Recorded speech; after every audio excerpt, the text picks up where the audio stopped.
పిల్లలు చాలామంది నిద్రలో లేచి ఏడుస్తూ ఉంటారు. అంతేనా? నరదిష్టి ఎక్కువ అవుతున్నా, లేకపోతే పీడకలలు ఎక్కువ వస్తున్నా అలాంటి వాళ్ళకి ఒక మంచి ఉపాయం అండి. ఏం చేయాలి అంటే, ఒక గాజు గ్లాస్ కానీ కప్పు కానీ తీసుకోండి. అందులో నీటిని నింపండి. ఆ తర్వాత 7 మొగ్గ ఉన్న లవంగాలను వేసుకోండి.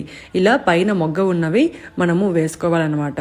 అందులో మనము కొద్దిగా ఉప్పు వేసుకోవాలి. ఉప్పు అనేది మీరు వాడే ఉప్పు అయినా పర్వాలేదు, లేదా పింక్ సాల్ట్ అయినా పర్వాలేదు, లేదా రాళ్ళ ఉప్పు అయినా పర్వాలేదు. ఒక స్పూన్ అనేది వేసుకోవాలి.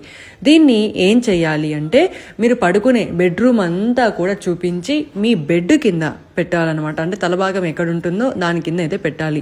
ఇలా చేయటం వల్ల నరదిష్టి, నరకోశ అంటే భూత ప్రేత పిశాచాలు అంటారు కదా, అలాంటి దగ్గర రాకుండా ఉంటాయి. ఇంట్లో నుంచి పని చేయాలనుకుంటాం, వర్క్ ఫ్రమ్ హోమ్ జాబ్స్ వెతుకుతూ ఉంటాం కదండి. మనం చదువుకున్న చదువుతో సంబంధం లేకుండా మనం ఇంట్లో అయితే ఉంటాం. అలాంటి వాళ్ళు ఈ నెంబర్కి కాల్ చేస్తే వర్క్ ఫ్రమ్ హోమ్ జాబ్ గురించి ఎక్స్ప్లెయిన్ చేస్తారు. చాలా మంది మంచాన అంటే చాలా రోజుల నుంచి మంచంలో పడుకొని ఉంటారు కదా, అలాంటి వాళ్ళ కింద కూడా ఇలా పెడితే బాగుంటుంది. అనారోగ్య సమస్యలు ఉన్నప్పుడు తల కింద పెడితే బాగుంటుంది. దీంతో పాటు హనుమాన్ ప్రతి రోజు చదవండి, లేదా మీ పిల్లలు పడుకునేటప్పుడు వినిపించండి. చాలా మంచిది. ఇది ప్రతి ఒక్కరు కూడా నేర్చుకోవాలి. హనుమాన్ చాలీసా మనం పడుకున్నప్పుడే కాదు, మనం లేచిన తర్వాత కూడా చాలా బాగుంటుంది. నెక్స్ట్ డే ఇలా పడేయాలండి. ఇలా రోజు చేస్తూ ఉండండి. రోజు మార్చి రోజు చేస్తూ ఉండండి. చాలా మంచిది ఇలా చేస్తే.